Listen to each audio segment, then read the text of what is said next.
Hello students. जो हमारा last lecture था वहाँ हमने न्यूक्लियोफिलिक सब्स्टिट्यूशन और एलिमिनेशन और लास्ट में मैंने आपको ग्रिग्नार्ड की जो रिएक्शन एपॉक्सी कंपाउंड से साथ होती है इतना हम लास्ट लेक्चर में कवर कर चुके हैं।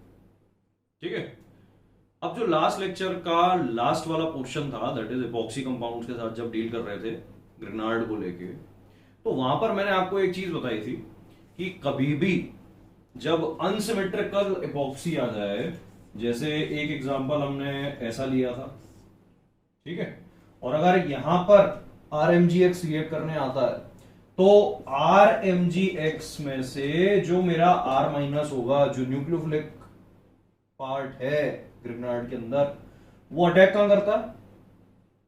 वो अटैक करता है लेस हिंडर्ड साइट पर। क्यों लेस हिंडर्ड साइट पर अटैक करता है? क्योंकि आपको पता है कि ये जो रिएक्शन हो रही थी this was a simple SN2 reaction, और एक सिंपल SN2 रिएक्शन अगर हो रही है और दो पॉसिबिलिटी आए ट्रांजिशन स्टेट वाले कार्बन को चूज करने के लिए, तो ट्रांजिशन स्टेट हम कहां बनाएंगे? वहां बनाएंगे जहां स्टेरिक इंटरेस्ट कम होगा, सिंपल फैक्टर SN2 की रेट को अफेक्ट करने वाला। ठीक है, तो इसीलिए अब तक हमेशा आप ये देखते रहे कि जो लेस सब्स्टिट्यूटेड कार्बन है या less sterically hindered carbon atom है, वहीं पर मैंने एपॉक्सी के अंदर R माइनस का न्यूक्लियोफिलिक अटैक करवाया। लेकिन क्या ऐसी कोई कंडीशन होती ही नहीं है कि ऐसा होने लगे कि जो R माइनस है वो जब ऐसा न्यूक्लियोफाइल अटैक करने आए तो वो लेस स्टेरिकली हिंडर्ड कार्बन की जगह मोर स्टेरिकली हिंडर्ड कार्बन पर चला जाए? क्या ऐसा कभी हो सकता है? बस यही पार्ट पिछले लेक्चर में लास्ट में डिस्कस करने को रह गया था, तो आज शुरुआत यहीं से कर रहा हूं। पहले ये समझा दूंगा क्या क्या कंडीशन हो सकती हैं और कहां ये करने जाओगे लेकिन फंस जाओगे वो भी बता दूंगा।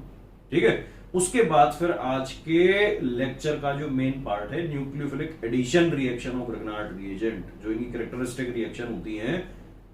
ठीक है, बेसिकली ग्रिग्नार्ड जो है हमारा वो बनाया ही इसलिए गया था कि वो न्यूक्लियोफिलिक एडिशन रिएक्शन दे पाए ऑन प्योर कार्बोनिल कंपाउंड्स के। उस पर मैं अभी आकर डिस्कस करता हूं, उससे पहले जरा यहां आ जाओ। देखो यहां पर आपको एक बहुत ही छोटी सी चीज लेकिन उतनी ही इंपॉर्टेंट है, ये जरा सा मैं आपको बता देता हूं। देखो होता क्या है, सपोज करना जैसे आपने मान लो, चलो यही वाला कंपाउंड ले लेते हैं। ठीक है, यही कंपाउंड मैंने ले रखा। अब मैं इस पर ऑब्वियसली ग्रिग्नार्ड की रिएक्शन तो कराऊंगा क्योंकि वही तुम्हारा मेन मुद्दा है, लेकिन उससे पहले अगर मैं ऐसा सोचूं कि मैं एक काम करता हूं, क्या कि यहां पर मैं कुछ भी बस ऐसा कर लूं जिससे कि ये क्या हो जाए, नॉन क्लासिकल कार्बोकेटाइन बन जाए। बहुत ध्यान से सुनना बात जो मैं कह रहा हूं। मैं इस कंपाउंड पर कुछ ऐसा करना चाहता हूं कि ये NCC में कन्वर्ट हो जाए। ये जो ऑक्सीजन एटम दिख रहा है ये मेरा नॉन क्लासिकल कार्बोकेटाइन बन जाए। ठीक है, अब मैं इस चीज को, इस पूरे मुद्दे को नॉन क्लासिकल कार्बोकेटाइन मैकेनिज्म की तरफ क्यों लेके जा रहा हूं, ये थोड़ा सोचने वाली बात है। इसको मैं नॉन क्लासिकल कार्बोकेटाइन मैकेनिज्म की तरफ इसलिए लेके जाना चाह रहा हूं क्योंकि आपको मैं ये बता चुका हूं हाइड्रोकार्बन्स के अंदर जब हम अल्कीन पर X2 का एडिशन करा रहे थे, हेलोजन के मॉलिक्यूल का एडिशन करा रहे थे, तो वहां पर आपको याद है कि एक 3 मेंबर की ट्रांजिशन स्टेट बनती है और वही हमारा नॉन क्लासिकल कार्बोकेटाइन फॉर्म होता था। तो जब नॉन क्लासिकल कार्बोकेटाइन फॉर्म हो जाता है तो उसके बाद आने वाला जो न्यूक्लियोफाइल है वो उस जगह अटैक करता है जहां पर पार्शियल पॉजिटिव चार्ज ज्यादा स्टेबल हो। समझ रहे हो? दोबारा से सुनो, अगर मैं इसको नॉन क्लासिकल कार्बोकेटाइन में कन्वर्ट कर देता हूं तो जो आने वाला न्यूक्लियोफाइल होगा उसके बाद दो पॉसिबिलिटी होंगी, एक यहां पर और एक यहां पर, इन दोनों जगह पर अटैक करना। तो नॉन क्लासिकल कार्बोकेटाइन मैकेनिज्म से जब रिएक्शन जा रही होती है तो आने वाला न्यूक्लियोफाइल वहां अटैक करता है जहां पर पार्शियल पॉजिटिव चार्ज ज्यादा स्टेबल होता है। ठीक है, इतना आपको पता है हाइड्रोकार्बन्स में जो आपको मैंने सिखाया है उसकी नॉलेज के बेसिस पर।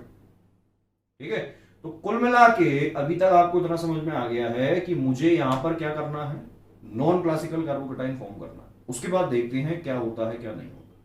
ठीक है, सपोज करो इसको नॉन क्लासिकल कार्बोकेटाइन में कन्वर्ट करना है, एक काम कर सकते हैं। कैसे?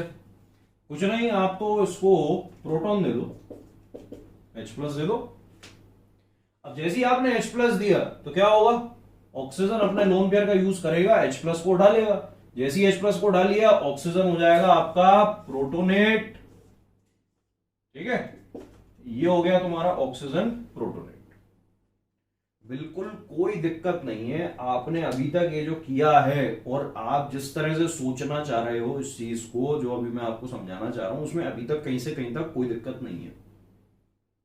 लेकिन दिक्कत क्या हुई है कि यहां पर मैंने इधर ऑक्सीजन को प्रोटोनेट कर दिया। ठीक है, अब ऑक्सीजन को जब मैंने प्रोटोनेट कर दिया, ऑक्सीजन पर पॉजिटिव चार्ज आ गया, ऑक्सीजन के 3 बॉन्ड हो गए हैं, तो ऑक्सीजन से डायरेक्टली जुड़ा हुआ हाइड्रोजन है, और ये हाइड्रोजन कैसा है, एसिडिक हाइड्रोजन है। ठीक है, अब जब आपने इतना करा लिया था तो उसके बाद अल्टीमेटली आप ग्रिग्नार्ड से रिएक्शन कराने आओगे, RMgX लेके आओगे। अब जब RMgX में ग्रिग्नार्ड को ये दिख रहा है कि भाई साहब जो सामने आपने जो ये कलाकारी की है, तो उसमें आपने एक बहुत ही खूबसूरत चीज कर दी है कि एक एसिडिक गैस दे दी है सीधी सीधी, और अगर एक एसिडिक हाइड्रोजन यहां पर प्रेजेंट है तो फिर आपकी spontaneous reaction, acid base reaction, वो तुरंत हो जाएगी। ये जो RMgX है भाई साहब, ये न्यूक्लियोफाइल की तरह काम ही नहीं करेगा, R- आएगा, R-1 बेस की तरह आएगा, तुरंत इस हाइड्रोजन को एब्स्ट्रैक्ट करेगा और इस हाइड्रोजन को लेके निकल जाएगा और अपना RH फॉर्म कर लेगा, और वहां पर वापस क्या हो जाएगा, जहां से मैंने रिएक्शन शुरुआत की थी वापस मैं वहीं पहुंच जाऊंगा। और अगर वापस वहीं पहुंच गए, आपने इधर RH फॉर्म कर लिया है तो वापस यहां पर पहुंच गए हो, इसके बाद फर्दर आपके पास अगर RMgX रहता तो RMgX क्या करता, अब ये न्यूक्लियोफाइल की तरह आता जरूर, लेकिन ये फिर से क्या होता, जो कम हिंडर्ड वाली साइड है वहीं पर अटैक कर देता और इसी साइड से आपकी रिंग ओपन करा देता। लेकिन ये तो वो चीज है लास्ट स्टेप में जो यहां होता हुआ दिख रहा है, इसी से बचने के लिए तो मैंने पहले यहां पर ये H+ लिया था, लेकिन अल्टीमेटली हो क्या रहा है कि H+ लिया है, प्रोटोनेट हुआ है, उसके बाद RMgX जब डाला है तो एक गड़बड़ हो गई। कराना मैं ये चाहता था कि मेरा जो ग्रिग्नार्ड है उसमें R- एज अ न्यूक्लियोफाइल काम करे, लेकिन दिक्कत क्या हुई, अब RMgX को जब सामने एसिडिक हाइड्रोजन सीधी सीधी दिख रही है तो वो R- न्यूक्लियोफाइल की तरह क्यों काम करेगा, वो एक बेस की तरह काम किया, H+ उसने निकाला, RH फॉर्म किया, खेल खत्म। अब बाकी आप जो भी करोगे तो वो तो सब वही हो जाएगा जो पहले से आप कर रहे थे। तो यहां पर हो क्या रहा है, हम फंस रहे हैं। लेकिन हम क्यों फंस रहे हैं ये जानना बेहद जरूरी था, इसीलिए मैंने आपको ये बता दिया कि ये वो चीज है जो आप करने की कोशिश करोगे लेकिन फंस जाओ। समझ में आ रहा है? अब ये बात बिल्कुल सही है कि अगर आप यहां पर नॉन क्लासिकल कार्बोकेटाइन फॉर्म कर लेते हो तो जो आने वाला न्यूक्लियोफाइल है वो ज्यादा हिंडर्ड क्यों कह रहा हूं, क्योंकि जो ज्यादा हिंडर्ड होगा, जो ज्यादा सब्स्टिट्यूटेड होगा, वहीं पर पार्शियल पॉजिटिव चार्ज ज्यादा स्टेबल होगा। ठीक है, तो उस केस में ऐसा हो सकता, लेकिन दिक्कत क्या आ रही है कि ये प्रोटॉन जो आ रहा है, एसिडिक हाइड्रोजन नहीं मिलना चाहिए। बस अगर ये चीज आपने हटा दी, एसिडिक हाइड्रोजन आपने नहीं दी, तो फिर कोई दिक्कत नहीं है, क्योंकि अगर ये एसिडिक हाइड्रोजन होगी नहीं तो आपका RMgX बेस की तरह रिएक्ट करने के लिए उतावला होगा नहीं, फिर वो एक न्यूक्लियोफाइल की तरह काम करेगा और आपको जो आप करवाना चाहते हो वो करके दे देगा। तो इसके लिए अब देखो आपको करना क्या है, केवल इतना सा ध्यान रखना है कि जब हम पहले स्टेप में ऑक्सीजन को प्रोटोनेट जो किया है, तो प्रोटोनेट करने की जगह आपको कुछ और करना पड़ेगा, और जो भी आप करो वो इस तरह से करना पड़ेगा कि नॉन क्लासिकल कार्बोकेटाइन भी फॉर्म हो जाए और मॉलिक्यूल के अंदर एसिडिक हाइड्रोजन भी ना दिखे। अगर ये दो चीजें आपने करनी तो आप जो करवाना चाहते हो, जो हमारा पर्पज है, वो पूरा हो जाएगा। ठीक है, देखते हैं जरा। एक बात बताओ, नो डाउट मैं इसको RMGX से रिएक्ट कराऊंगा, लेकिन अगर मैं यहां पर एक लुईस एसिड डाल दूं, बेहद काम की चीज है लुईस एसिड, कईयों जगह काम आती है, और एक आज यहां पर भी आ जाएगी। देखो लुईस एसिड मैं क्यों बोल रहा हूं, लुईस एसिड इसलिए बोल रहा हूं कि आपको पता है ये जो लुईस एसिड है ये इलेक्ट्रॉन पेयर एक्सेप्टर, जो मेरा इपॉक्सी कंपाउंड है तो उसमें ऑक्सीजन है, ऑक्सीजन के पास दो लोन पेयर है। अब इसमें से एक लोन पेयर डोनेट कर सकता है, मतलब एक इलेक्ट्रॉन पेयर डोनेट कर देगा। एक इलेक्ट्रॉन पेयर अगर ऑक्सीजन डोनेट कर देगा तो ऑक्सीजन कैसा काम करेगा, एक लुईस बेस का काम करेगा। AlCl3 जो इलेक्ट्रॉन पेयर को एक्सेप्ट करेगा तो वो कैसा काम कर रहा है, ये एक लुईस एसिड की तरह काम करेगा। ठीक है, तो एक लुईस बेस अपना इलेक्ट्रॉन पेयर एक लुईस एसिड को दे देगा। अब इससे होगा क्या, तो देखना, जैसे ही ऑक्सीजन ने अपना लोन पेयर AlCl3 को डोनेट किया है, तो ऑक्सीजन ने तो डोनेट किया अपना इलेक्ट्रॉन पेयर, तो ऑक्सीजन पर कौन सा चार्ज आएगा, पॉजिटिव चार्ज। AlCl3 ने एक्सेप्ट किया है इलेक्ट्रॉन पेयर, तो AlCl3 कौन सा चार्ज लेगा, नेगेटिव चार्ज। तो यहां पर जो पहला कंपाउंड आपको दिखेगा रिएक्शन होने के तुरंत बाद, वो कैसा दिख जाएगा, ये दिख जाएगा। ठीक है, ऑक्सीजन पर पॉजिटिव चार्ज क्यों आया, क्योंकि उसने अपना पूरा का पूरा एक इलेक्ट्रॉन पेयर ही डोनेट कर दिया। इस पर नेगेटिव क्यों आया, क्योंकि उसने पूरा एक इलेक्ट्रॉन पेयर एक्सेप्ट कर लिया। ठीक है, अब अगर आप देखो तो अब आपकी जो नॉन क्लासिकल कार्बोकेटाइन बनने की चाहत थी वो पूरी हो गई है, और एक ऐसा नॉन क्लासिकल कार्बोकेटाइन आपने बनाया है जिसमें कि एसिडिक हाइड्रोजन नहीं दिख रही है मुझे। ठीक है, जब एसिडिक हाइड्रोजन यहां एक्टिव हाइड्रोजन नहीं है, तो अब आप जो RMGX लेके आओगे उसमें जो आपका R- होगा वो एज अ न्यूक्लियोफाइल काम करेगा। और चूंकि नॉन क्लासिकल कार्बोकेटाइन है, तो आने वाले R- के लिए एक ये पॉइंट है, एक ये पॉइंट, या इन दोनों जगह को अटैक कर सकता है। लेकिन कहां अटैक करेगा, तो देखो इससे जुड़ा हुआ इस पर भी डेल पॉजिटिव चार्ज है, इस पर भी डेल पॉजिटिव चार्ज है। इसके डेल पॉजिटिव को सेटिस्फाई करने के लिए मिथाइल का +I लग रहा है, लेकिन इसके डेल पॉजिटिव को सेटिस्फाई करने के लिए तो नहीं लग रहा ना। यहां पर तो कोई भी ग्रुप सब्स्टिट्यूटेड नहीं है, लेकिन यहां पर एटलीस्ट एक अल्काइल ग्रुप, मिथाइल तो सब्स्टिट्यूटेड है, तो जो यहां पर पार्शियल पॉजिटिव चार्ज है वो ज्यादा स्टेबल है। ठीक है, अगर यहां पार्शियल पॉजिटिव चार्ज ज्यादा स्टेबल है, तो नॉन क्लासिकल कार्बोकेटाइन मैकेनिज्म का यही रूल है कि जहां पार्शियल पॉजिटिव चार्ज ज्यादा स्टेबल होगा, आने वाला न्यूक्लियोफाइल वहीं अटैक करेगा और वहीं से रिंग ओपन कराएगा। तो इस बार जाके आप यहां अटैक करा सकते हो, जैसे यहां अटैक कराओगे तो रिंग हो जाएगी आपकी यहां से ओपन।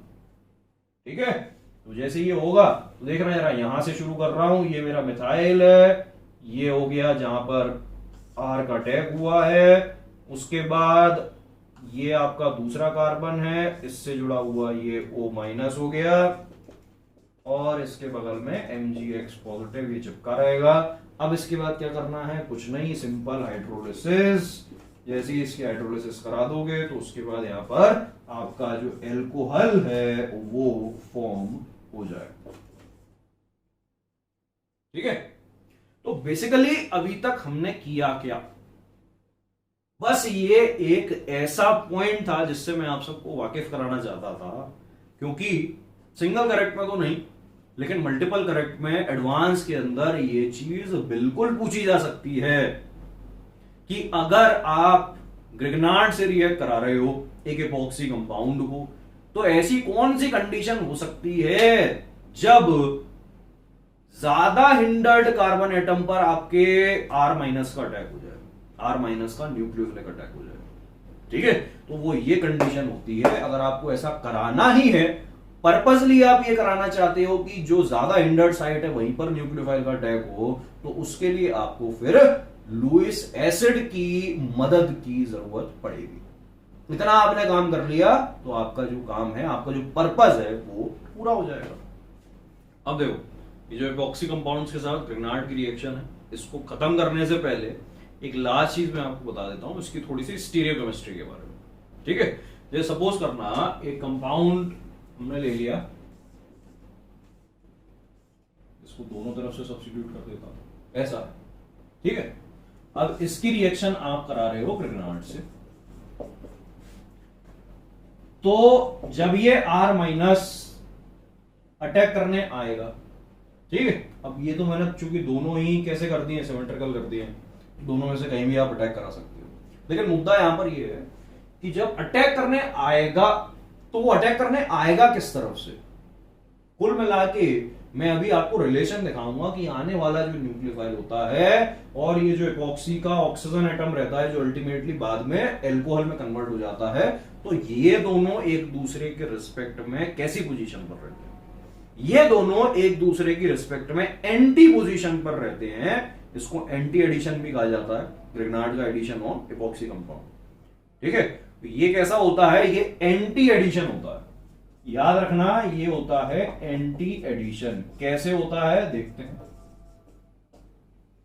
देखो सपोज करो ये जो रिंग है ना आपकी, ये जो रिंग है वो है अगर इस तरफ है, ठीक है, बाहर की तरफ दिख रही है, तो भाई ये जो R माइनस आ रहा होगा अटैक करने, वो अब इस तरफ से तो नहीं आएगा क्योंकि इसी तरफ तो रिंग है मेरी, तो उसको किस तरफ से आना पड़ेगा, उसको बैक साइड से आना पड़ेगा। और जब वो बैक साइड से आएगा, ठीक है, मतलब आपकी रिंग जो है ना वो इस तरफ है। अब ये जो R माइनस है, ये R माइनस आया, R माइनस या पीछे से जाके घुसा है, ठीक है। तो जिस तरफ भी आपका R माइनस जहां से अप्रोच करेगा उसके ऑपोजिट साइड आपका ये ऑक्सीजन एटम दिखेगा, ठीक।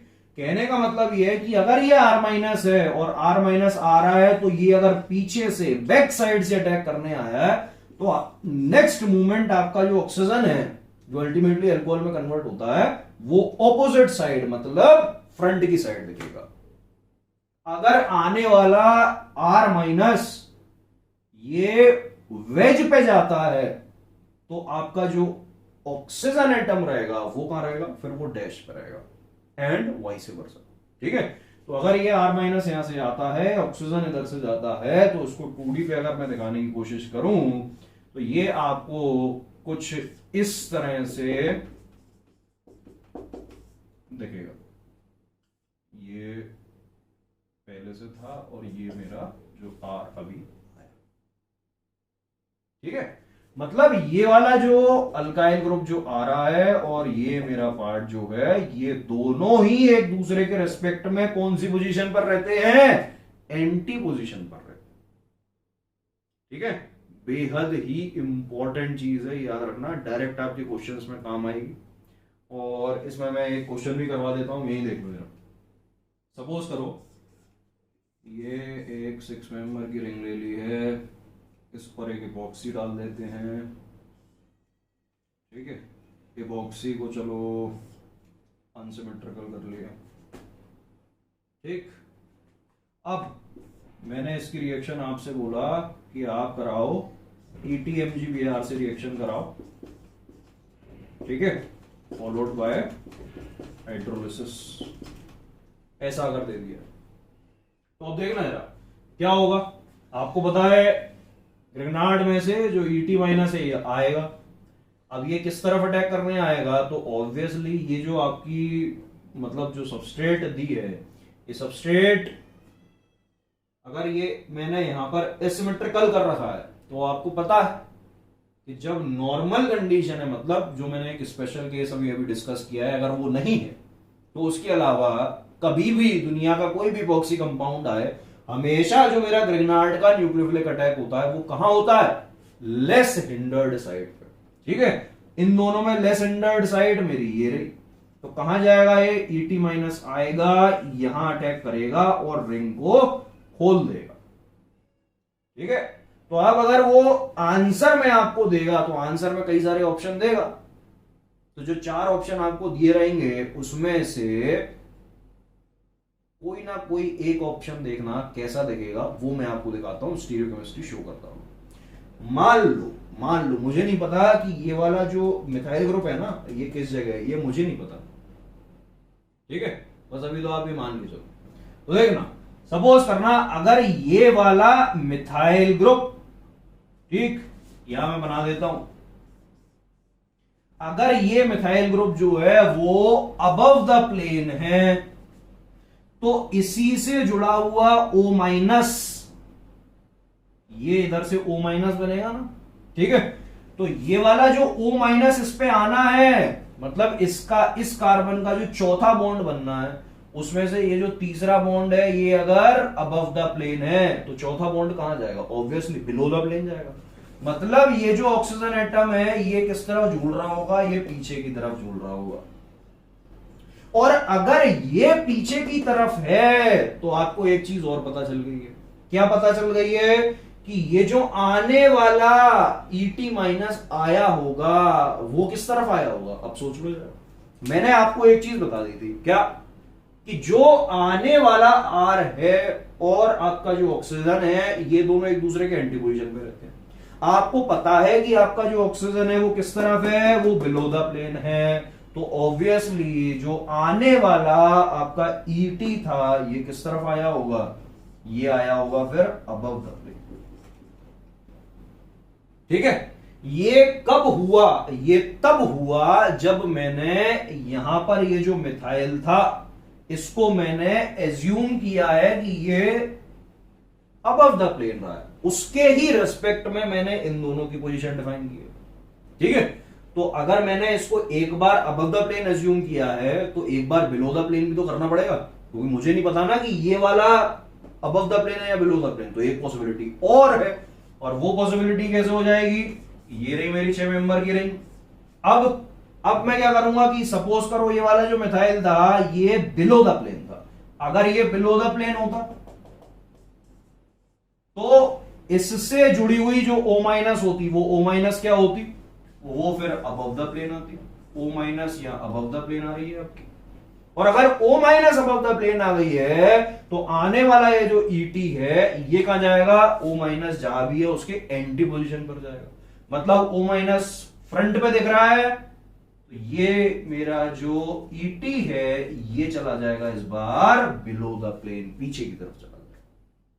ठीक है, आई होप ये आपको चीज क्लियर हो पाई होगी, स्टीरियोकेमिस्ट्री।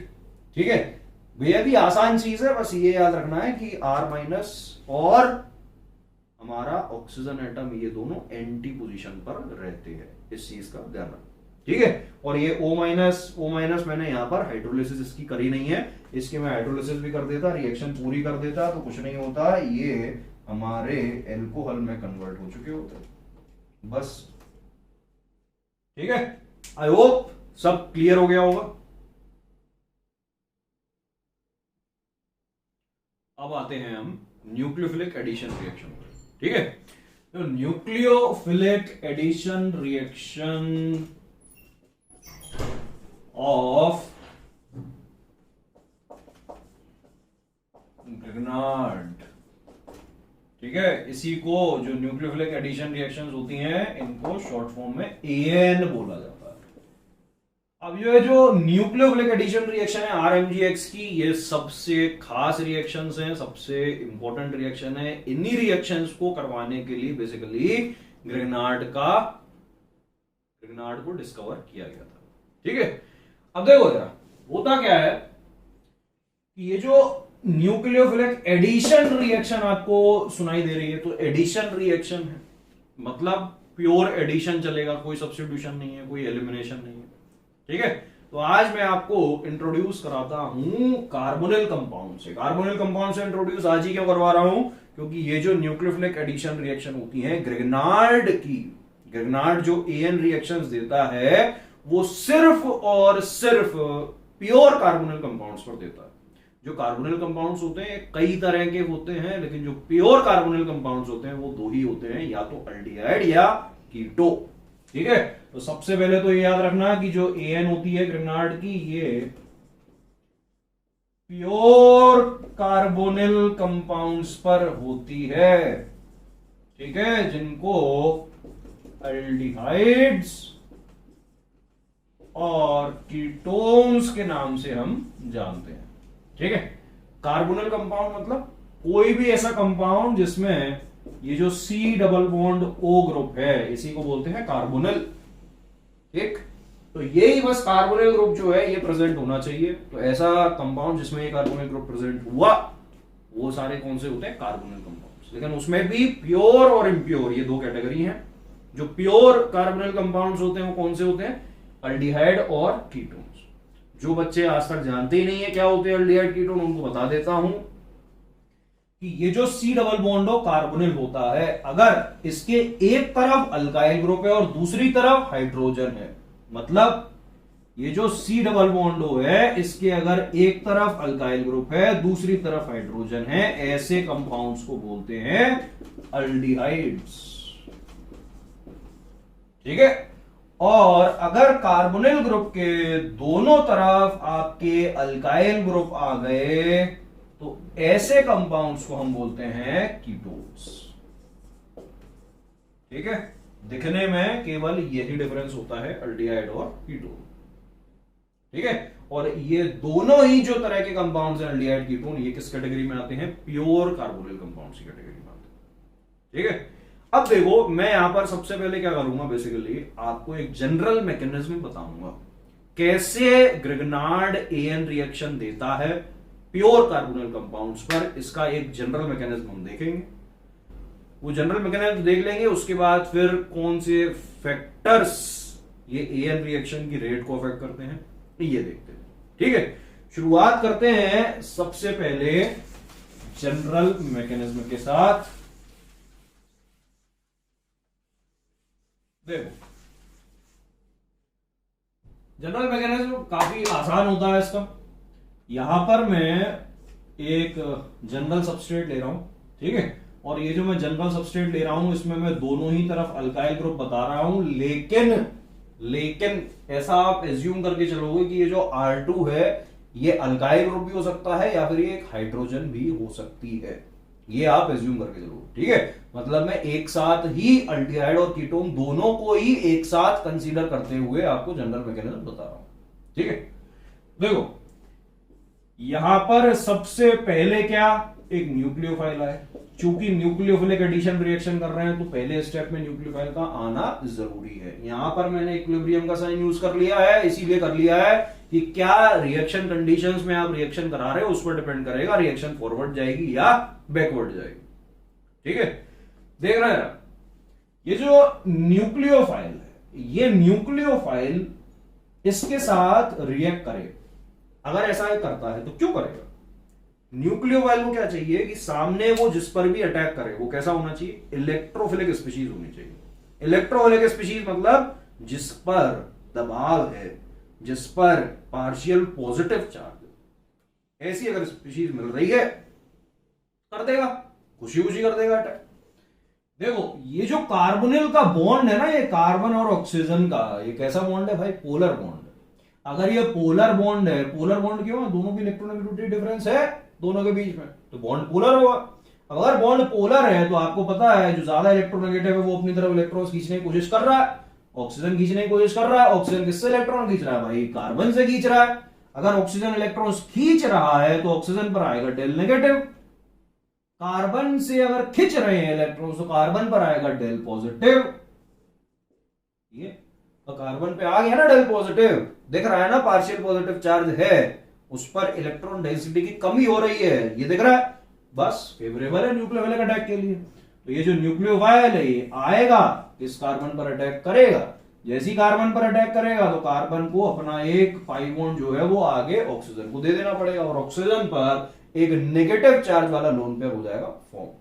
ठीक है, कुल मिला के ये वो कार्बन है जिस पर न्यूक्लियोफिलिक अटैक हुआ है, ये वो न्यूक्लियोफाइल जिसने अटैक किया है, इधर ये R1 था, इधर ये R2 था, नीचे बन गई है मेरी O-, और ये होता है एक इंटरमीडिएट, और यही जो स्टेप होता है ये होता है रिएक्शन का RDS। रिएक्शन का RDS, rate determining step, slow step. तो कुछ ऐसा हो रहा होगा ना यार कि ये स्लो स्टेप है, समझ में आ रहा है? ये स्लो स्टेप है भैया, मतलब देरी से हो रहा है, और देरी से हो रहा है तो कुछ ना कुछ तो यहां गड़बड़ हुई है जिस वजह से देरी से हो रहा है। ठीक है, तो क्या दिक्कत हो रही है? दिक्कत ये हो रही है कि अगर आप इस कार्बन एटम को देखो, ठीक है, तो इसके अराउंड अगर मैं पूरी बात करूं तो देखना जरा, पहले कैसा मॉलिक्यूल था जिसमें कार्बन कैसा था भैया? sp2 हाइब्रिडाइज था ना, और बॉन्ड एंगल कितने थे? बॉन्ड एंगल कितना था? 120 डिग्री का था, sp2 है तो। लेकिन यहां तुमने क्या किया? sp3 बना दिया। जब sp3 हाइब्रिडाइज्ड हो गया तो बॉन्ड एंगल कितना पहुंच गया है? 109 डिग्री पहुंच गया है। तो तुमने क्या किया है? यहां से अगर रिपल्शन नहीं हो रहा था, लेकिन तुमने इधर 109 डिग्री पे ला दिया है, और अब ये जो अल्काइल ग्रुप से ये आपस में रिपेल करेंगे एक दूसरे को। तो पहले शांति से बैठा हुआ था, अब तुमने कर दिया उसको डिस्टर्ब, अब वहां पर होने लगे हैं रिपल्शन। तो जब रिपल्शन होने लगे हैं तो ये कैसा रहेगा? जितना स्टेबल शुरुआत में था उससे कम स्टेबल ही रह जाएगा। तो जब कम स्टेबिलिटी की तरफ उसको आगे लेके जा रहे हो तो ऑब्वियसली वो कैसा गया होगा? धीमे धीमे गया होगा, तेज तो जाएगा नहीं। ठीक है, तो इसीलिए ये होता है RDS स्टेप। और यहाँ बॉन्ड एंगल हमारा कितना था भाई? 109 डिग्री आ गया था, क्योंकि sp3 कर दिया। ठीक है, अब इसके बाद क्या होगा? तो कुछ नहीं, न्यूक्लियोफाइल का जो न्यूक्लियोफिलिक पार्ट है उससे जुड़ा हुआ कुछ जो भी बचा हुआ रह गया होगा, ठीक है, तो वो जो इलेक्ट्रोफाइल बचा रह गया होगा वो नेक्स्ट स्टेप में आएगा E+, और E+ क्या करेगा? ये रहा O-, आएगा, E+ को उठाएगा, एक तेज स्टेप में, एक फास्ट स्टेप में जो आपकी रिएक्शन है वो पूरी हो जाएगी। आपका जो कंपाउंड है वो आपको ये मिल जाएगा, ये आपका हो जाएगा कंपाउंड।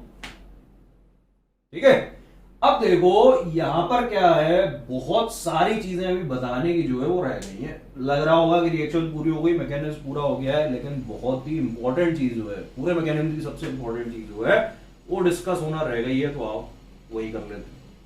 देखो ये जो आपको दो एरो दिख रहे हैं ना, मतलब ये सबसे कंफ्यूजिंग चीज जो आपको दिखती है कि रिएक्शन आगे जाएगी पीछे जाएगी, कब आगे जाएगी कब पीछे जाएगी, इसका जरा तोड़ ढूंढ।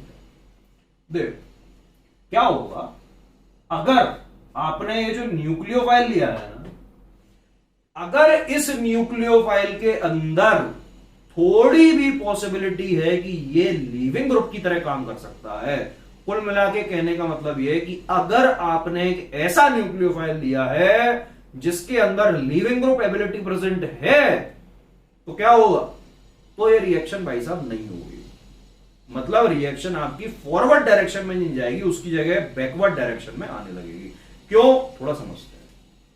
मैंने आपको बता दिया था कि स्टेबिलिटी आप जब यहां से यहां तक आए हो तो कम हुई है, यहां पर रिपल्शन बढ़ा है, मॉलिक्यूल अनस्टेबल हुआ है। तो अगर आपने इधर पॉसिबिलिटी जरा भी दे दी कि ये जो न्यूक्लियोफाइल जो आके जुड़ा है इसको मैं वापस भगा दूं, तो तुरंत क्या होगा? ये जो आपका ऑक्सीजन जो अभी अभी लोन पेयर गेन किया है नेगेटिव चार्ज वाला, ये अपना लोन पेयर जो है फेंक देगा, वापस से पाई बॉन्ड बनाएगा, और जैसे ही पाई बॉन्ड बनाएगा तो जो तुम्हारा न्यूक्लियोफाइल जिसमें लीविंग ग्रुप एबिलिटी प्रेजेंट है वो तुरंत निकल लेगा और वापस पहुंच जाओगे तुम कहां? जहां से किए थे शुरू। कुल मिला के हो क्या रहा?